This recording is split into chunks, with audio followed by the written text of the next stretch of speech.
voyez, c'est ça le problème, c'est que chacun va aller dans le plan qui correspond à ses vibrations. Vous voyez? On ne va pas aller ailleurs. Tu vibres pas là-haut. Vous voyez, c'est la deuxième définition de spirituel, c'est quoi? Spirituel est amour, avec un grand A. Vous n'avez pas d'amour des autres? Oubliez, vous n'êtes surtout pas spirituel. Vous n'irez pas là-haut. Là-haut, c'est pour les gens qui sont redevenus des enfants. Vous n'avez pas le cœur d'enfant? Comment veux-tu, toi qui n'es pas sur la résonance de ce monde-là, aller dans ce monde? Tu peux pas. C'est comme si vous avez une clé, et tu dis, bah, tiens, je vais essayer cette porte. Tiens, j'ai une clé. Vous n'avez pas la clé des mondes d'amour, vous n'irez pas. Regardez ce que dit Angelus Silesius, à moins de découvrir le ciel en vous, vous n'avez aucune chance d'y rentrer.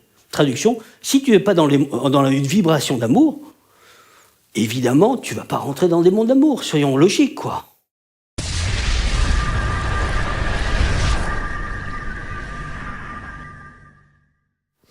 Bonsoir, ce soir sur Planétaire, nous recevons Serge Boutboul. Alors, est-ce que les facultés psychiques et spirituelles sont le fait du don? Est-ce qu'on est avec ou est-ce qu'on peut les développer avec de la pratique, avec des exercices, pardon? On va voir ça tout de suite avec Serge Boutboul. Bonsoir. Bonsoir. Alors, moi, je vois que l'évolution spirituelle, c'est ce que je retiens, une idée assez forte pendant votre conférence. L'évolution spirituelle transforme même quelqu'un physiquement. Et d'ailleurs, vous mimez un petit peu quelqu'un qui n'est pas très évolué, va, entre guillemets, marcher un peu bossu, et puis, à un moment donné, l'allure, la stature va s'affiner. Donc, il y a aussi une histoire de charisme, tout grandit, en fait. Il n'y a pas de gens qui sont bruts de forge qui sont intuitifs. Est-ce que vous avez vu quelqu'un d'intuitif qui marche comme ça? Non? Vous voyez, la personne intuitive va petit à petit s'affiner, même dans son corps. Vous voyez, c'est une question d'évolution. C'est je dirais, l'intelligence du cœur qui va faire que la personne va ressentir les autres de l'intérieur. Mais pour qu'elle ressente les autres de l'intérieur, il faut qu'elle ait fait le travail de regard de vérité à l'intérieur d'elle-même. Comment voulez-vous voir au-delà des apparences des choses et des êtres si à l'intérieur, c'est pas transparent? Vous comprenez ce que je veux dire? S'il n'y a pas eu un travail véritable, là, un regard de vérité, même si ça vous a fait tomber les oreilles. Tout grandit et la personne va même atteindre, je dirais peut-être une démarche presque féline. Elle va s'affiner vraiment en profondeur. Et souvent, des personnes spirituelles, on va le voir, elles vont avoir beaucoup plus de charme. On va voir que même si elles sont âgées, eh bien, il y a des petites choses qui vont faire qu'elles sont beaucoup plus vivantes.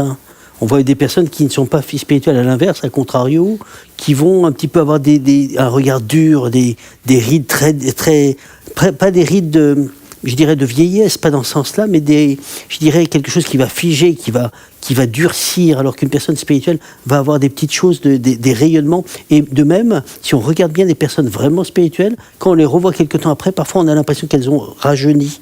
Parce que on est dans un principe de vie, on est dans un principe vivant, et les personnes spirituelles se régénèrent beaucoup plus facilement. Et souvent, les gens le constatent. On a l'impression que la personne a vieilli, on la revoit, on dit mais tu as pris un coup de jeune. Et souvent, on a ce type de remarques que l'on entend pour bien des personnes Donc quelqu'un peut revoir quelqu'un qui n'a pas vu depuis très longtemps et dire dis donc, tu as une forme, tu es rayonnant. C'est ça. En fait, quelque part, ça trahit justement cette évolution-là. Totalement. Parce que là, on est sur des énergies, on est sur la vie. Quand la personne est dans la joie, quand on est dans le spirituel, ça nous pousse vers la joie, pour le spirituel authentique. Donc si la personne est dans la joie, eh bien, elle va apprécier ce qu'elle vit, elle va rayonner cela, et ce rayonnement de l'intérieur va transparaître même dans son corps physique. Dans tous ses corps, même son aura va être beaucoup plus dense, beaucoup plus intense, mais même dans son corps physique, cette joie va transparaître. Donc on va même sentir un bien-être en étant en sa présence, parce que ce rayonnement, tout le monde en profite.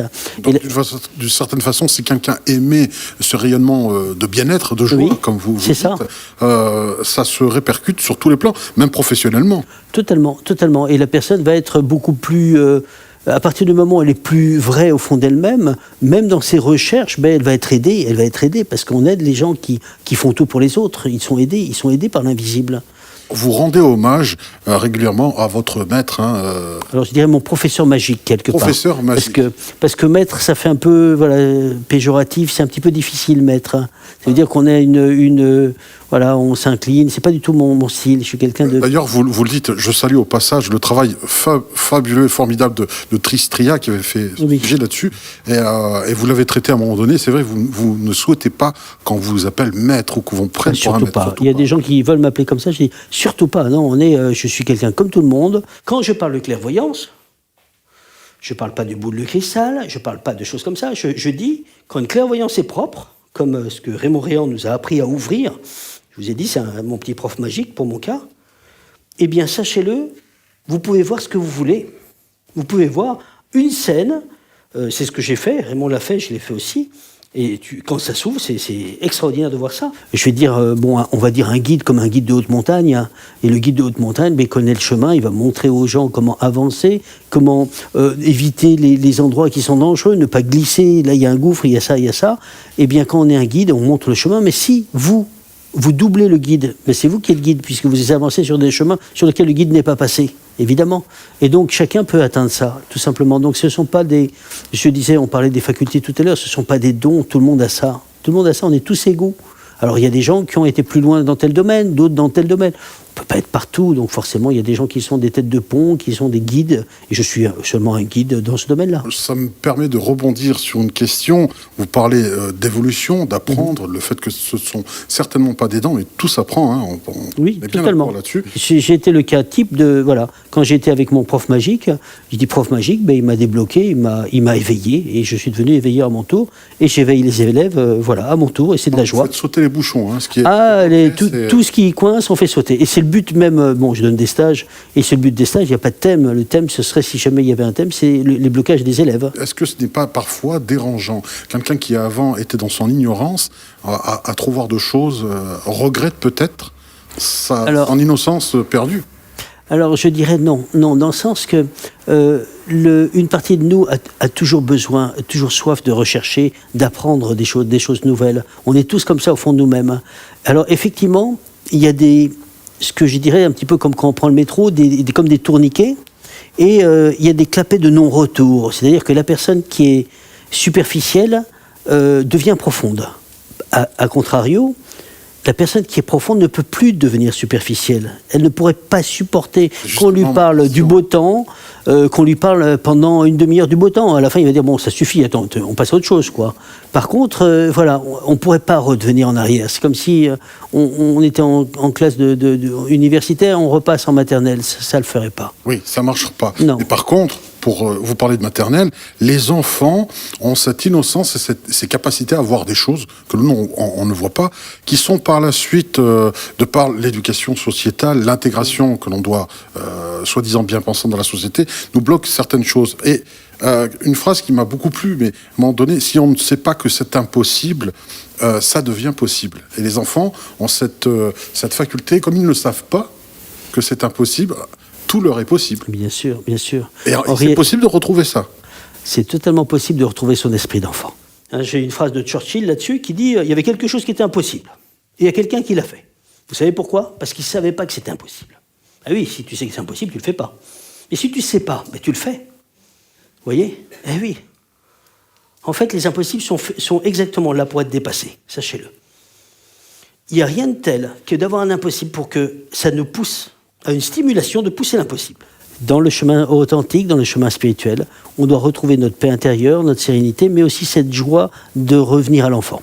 Et souvent, je cite le Christ, et je ne parle pas du tout d'un aspect religieux, mais d'un aspect spirituel, il dit « Laissez venir à moi les petits-enfants et ne les en empêchez pas, car le royaume des cieux est pour ceux qui leur ressemblent. » Il nous donne une clé majeure parce que ça veut dire que dans les mondes supérieurs, eh bien, c'est l'enfant qui est la clé. C'est cet état de l'enfant pur qui est là, dans cet amour, dans cette joie, dans cette reconnaissance de l'enfant qui est dans le cœur.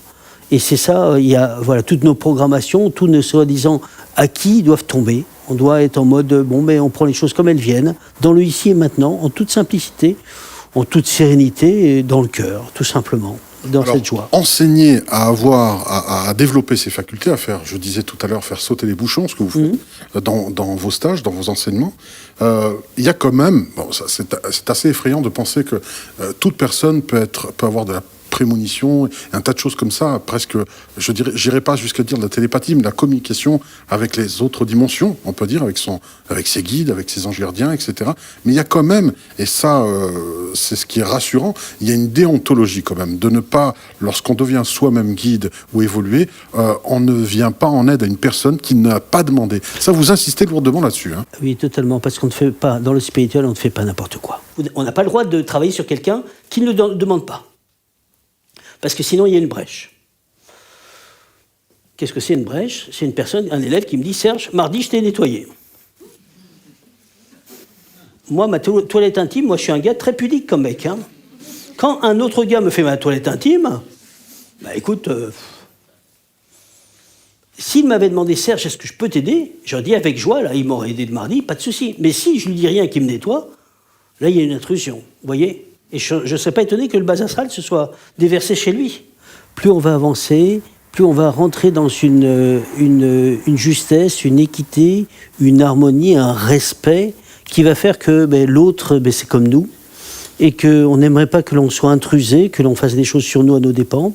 Et c'est pas quelque chose de correct, c'est pas quelque chose de juste.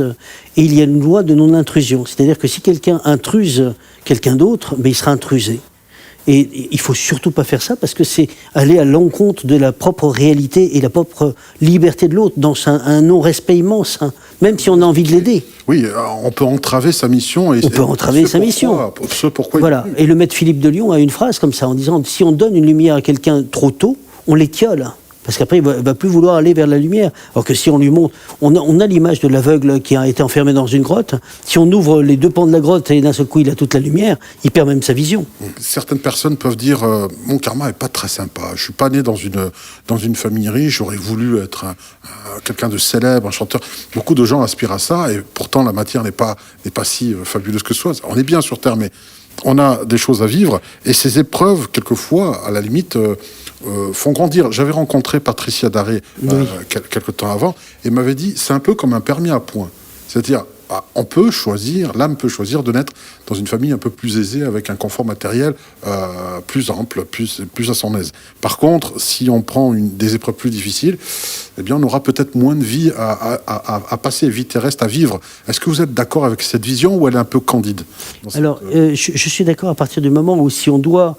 je dirais que le principe des incarnations, c'est surtout de comprendre, d'intégrer, d'acquérir une connaissance. Connaissance, ça veut dire naître avec, mais de comprendre le pourquoi que nous sommes là, d'intégrer en profondeur la raison de notre venue sur Terre, c'est-à-dire trouver notre mission, pourquoi sommes-nous là, la mettre en marche, comprendre que les mondes supérieurs et les mondes spirituels sont là pour nous éclairer et que le but de tout cela, c'est de rentrer dans le spirituel, rentrer vers notre essence primordiale, c'est-à-dire nous sommes avant tout des esprits venant habiter et vivre une expérience humaine. Et à partir du moment où on a compris cela, eh bien, on commence à se dire, bon, on a compris la leçon de l'alter. On n'aura pas forcément besoin d'y revenir. Tout cela doit être toujours dans une humilité certaine. Vous voyez, il faut être dans cette humilité de service. Je pense à cette phrase de Saint Paul, qui n'est pas totalement juste, mais qui est très intéressante. Nous ne sommes que des serviteurs inutiles. Alors effectivement, on n'est pas à 100% inutile quand même. Mais bon, si on n'est pas là, il y aura quelqu'un d'autre. Vous voyez, donc reprenons notre place, pas plus que ça. Par contre, quand des gens sont en train de vivre des incarnations et qu'ils sont en train de subir des vies précédentes, c'est comme si on payait une dette, c'est un surendettement. Et donc dans ce cas-là, si la personne se charge plus avant de descendre, elle aura moins à payer puisqu'elle est en train déjà de payer ses dettes. C'est comme un surendettement. On est moins débiteur à un moment donné. Voilà. Mais quand la personne a bien nettoyé, on n'est plus du tout sur le même théorème, on n'est plus sur une dette. On est sur est-ce que je viens aider, est-ce que je viens pas. Bon là, si la personne a compris, elle n'est pas obligée de redescendre. Oui, vous parliez justement de Maître Philippe de Lyon, par exemple. Voilà. Il n'était pas obligé de descendre. Non, il avait tous les pouvoirs, toutes les facultés, tout lui était déjà ouvert. Donc à partir du moment où on a quelqu'un qui est au-delà de tout, qui a toutes les facultés, ça veut dire que de là-haut, tout est à lui quelque part. Il peut faire tout ce qu'il veut. Donc il est descendu pour guider les gens, pour accompagner les gens sur le chemin. Et ces gens-là n'ont pas forcément... s'ils viennent, c'est uniquement pour aider, pour faire monter les âmes. On voit que de toute façon, tout s'accélère, tout change rapidement. Vous parliez d'une bizarrerie quand même, que les scientifiques américains auraient prouvé à un moment donné que nos journées ne font plus 24 heures, mais plutôt 16 heures. Donc il y a vraiment une accélération, une contraction du présent, d'où le fait qu'on n'a pas le temps de vivre beaucoup de choses. D'après vous, quelles sont les raisons? Pourquoi maintenant? Pourquoi pas avant? Pourquoi pas au début du siècle dernier? Qu'est-ce qui se passe aujourd'hui? Qu'est-ce qu'il y a de précis maintenant? Alors déjà, ça s'est passé à peu près il y a 8 ans. Donc aujourd'hui, on serait peut-être sur 15 heures, voilà, tout le monde le constate, cette surprise de se dire mais qu'est-ce qui se passe? On en parlait encore tout à l'heure avec certains, effectivement, même les enfants s'en rendent compte, que le temps va très vite. Entendez bien juste cette info, tous les curseurs sont en train de bouger là, tous les curseurs. Vous voyez pas que les gens n'ont plus aucune opinion sur rien, que l'aspect professionnel a disparu, que le climat sur la planète a totalement changé. Même si vous ne le savez pas, beaucoup de volcans sont en train de bouger là. Ils ne bougent pas par hasard. On ne l'a pas dit, mais le pH de l'eau à l'île Maurice a changé. Personne ne l'a su en France, on devrait le savoir. Il y a 16 ou 26 volcans sous-marins qui se sont mis en éruption. Ça bouge de partout. La Terre a déjà bougé 2 fois. Clac. On l'a même dit officiellement aux informations. Tremblement de terre au Chili et Fukushima. Vous voyez? Alors on peut faire non, je ne veux pas entendre, je ne veux pas voir. Ok, pas grave. C'est pas grave, on ne vous demande pas forcément de tout comprendre. Mais entendez bien que cette incarnation en vaut, à mon avis, une dizaine. Il ne faut pas la louper. Ne loupez pas cette incarnation, elle est importante. Beaucoup d'êtres sont venus de bien des mondes pour cette incarnation et c'est une souffrance pour beaucoup. Beaucoup d'entre vous, je vous dis, certains se reconnaîtront, vous êtes venus, vous avez l'impression d'être des observateurs de ce monde en disant « mais qu'est-ce que je fous là-dedans? Mais qu'est-ce que je fous dans ce bourbier ?» Nous sommes dans une période particulière. Il y a une montée vibratoire de toute la planète. Cette montée vibratoire a énormément de conséquences. Certaines conséquences, c'est sur la mémoire. Nous avons des problèmes de mémoire, certains d'entre nous, ou plutôt la plupart des gens, d'un seul coup on a des blancs, on a une perte de mémoire, et on a parfois des moments où la concentration est terrible pour arriver à être présent. Comme si une partie de nous était ou enlevée ou absente, et c'est vraiment très surprenant. On a des moments, moi je suis quelqu'un qui a une particularité, c'est d'être très terre à terre, et pourtant ces derniers temps, je lutte pour ne pas être, on a l'impression d'être comme si notre mémoire disparaissait, comme si notre conscience demandait beaucoup plus de présence. Et dans la même semaine, j'ai raté un RER et un métro, et ça m'est jamais arrivé de toute ma vie, en disant, mais bon sang, mais si je baisse les yeux, eh bien, je vais même rater ma station, tellement mon attention est pauvre. Et j'ai jamais vécu ça. Alors, bien des gens... voilà, en plus de cela, j'ai vécu une perte de mémoire d'un petit quart d'heure, et je n'ai jamais eu ça de ma vie. Et quand j'en parle autour de moi, énormément de gens vivent ce type de cas, de problèmes de mémoire, etc. L'autre chose, c'est au niveau énergétique, d'autres phénomènes apparaissent. L'un des phénomènes que l'on constate, c'est l'effet vibreur. D'un seul coup, dans le corps, ça se met à vibrer. Et on a l'impression d'avoir un portable sur soi, et on n'a pas le portable. Et le corps se met à vibrer. Et tout le monde, la personne sursaute, elle est en train de taper dans sa poche, pensant que le portable est là. Il n'y a pas de portable. Bien d'autres phénomènes arrivent, ce sont des phénomènes on pense à quelqu'un, il nous appelle. Avant, on n'avait pas ces coïncidences. Aujourd'hui, on rentre dans une ère, la montée vibratoire de la Terre fait qu'on se rapproche du monde de l'esprit. Dès que quelqu'un pense à nous, il nous appelle, et on a beaucoup plus de synchronicité. Voilà. Dans la tradition, on appelait ça la communion des saints. On vient de quitter un ami, on ne l'a pas vu depuis 2-3 ans, on le revoit 3 ans après, et bien on a l'impression qu'il vient juste de passer la porte. Comme si on avait toujours été en contact. Ça fait partie des temps qui viennent. Apparemment, ces choses-là apparaissent tous les 26 000 ans. Voilà. Alors, nous avons les Mayas qui nous ont parlé de cette période. Je ne crois pas que ce soit par hasard qu'ils nous aient parlé de cette période. La période n'est pas arrêtée. Ce n'est pas parce qu'on a parlé de 2012, elle n'est pas arrêtée, elle continue encore. Elle continue, mais on a changé de monde apparemment, puisque tout s'accélère après 2012. Vous faites d'ailleurs une analogie assez marquante. Vous parlez de murs qui étaient épais et qui s'amincit entre notre monde et les mondes invisibles. Et s'amincit de plus en plus. Et vous mettez une alerte en disant il va falloir que cet amincissement, cette évolution, cette perméabilité entre notre monde et les mondes invisibles devrait cesser. Oui. Pourquoi ? L'invisible s'est rapproché. Avant, il y avait un mur de pierre de taille entre ce monde et l'autre. Quand on était jeune, pour les plus âgés, vous vous rappelez pas, il y avait Madame Soleil, il y avait l'oracle de Béline, il y avait le tarot de Mademoiselle Lenormand, le tarot de Marseille. Pas plus. Vous ne vous rappelez pas qu'il n'y avait rien ? Il n'y avait rien. Maintenant, c'est comme si le monde invisible, entre ici le physique et le monde invisible, le mur de pierre de taille est diminue. Maintenant, on commence à voir l'invisible. Il faut que le phénomène s'arrête. Il va falloir qu'il s'arrête. Pourquoi ? Parce que ça va devenir même dangereux.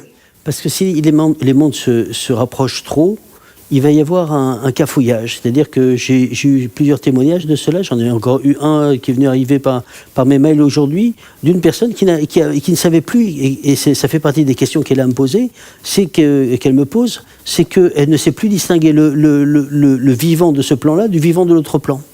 Alors quand c'est comme cela, ça va faire des cacophonies énormes. Une personne qui est en voiture peut carrément freiner pensant qu'il y a une personne présente qui est devant sa voiture et faire un accident parce que la voiture derrière la suit juste derrière. Et pourtant, on sent un désir de la part, on va dire, des peuples, sont désireux de ne plus souffrir justement de la perte d'un être cher et de pouvoir communiquer bien sûr, avec l'autre-là. C'est un peu leur enlever, donc on peut ne pas être d'accord avec ça. Oui, non, mais ça va continuer encore à avancer, bien sûr, mais à un certain moment, à cause de ce cafouillage, eh bien, pour moi... Ça va poser des problèmes. Voilà, ça va poser des problèmes. Je disais cette information, nous sommes déjà aboutis à mes élèves, et 1 an après, j'entends une Monique Mathieu qui dit, au mot à mot, nous sommes déjà aboutis. C'est-à-dire que nos corps subtils sont déjà là. Déjà en place, déjà au niveau d'évolution, alors top niveau d'évolution, et dans nos corps, on sent les énergies que l'on ne sentait pas il y a 30 ans. Aujourd'hui, on sent les énergies, tout le monde sent les énergies. Dans nos corps, on sent même des parasites, on sent que ça bouge comme de manière serpentaire dans notre cuisse, et parfois on est allongé dans notre lit, on reçoit une grosse piqûre comme quelque chose qui nous pique au bout des pieds, et la personne sursaute comme si on lui donnait un gros coup de dard. Et donc on a ça. Et après, on sent dans le corps que ça bouge comme ça. Alors, ça peut être embêtant, ou ça peut un petit peu faire poser question. Mais souvent, c'est un parasite qui vient de rentrer. Après, il faut apprendre à l'attraper et l'enlever. Alors, ça fait partie, malheureusement ou heureusement, d'un monde qui bouge. C'est-à-dire, on rentre dans le subtil avec du plus et du moins. Donc, les surprises se font même avec les appareils photo, puisque quand nous prenons des photos, on voit sur ces photos ces orbes, ces petits ronds qui apparaissent. Ils sont de plus en plus nombreuses. Et oui, tout le monde le voit. Et donc, il y a ça, il y a les roses qui sont des grandes fumées qui apparaissent. On a toutes sortes de phénomènes qui arrivent de partout. Et les gens ressentent de plus en plus le subtil, de plus en plus. Quand j'étais jeune, on ne parlait jamais de tout ça. Personne n'avait de flash de clairvoyance comme on a. Et donc, on arrive dans cette période où le subtil est beaucoup plus fort. Et donc, on a des gens qui ont des visions, des gens qui entendent l'invisible, une personne qui entend des choses, des gens qui sont portés par un ange pour voir l'avenir, des gens qui...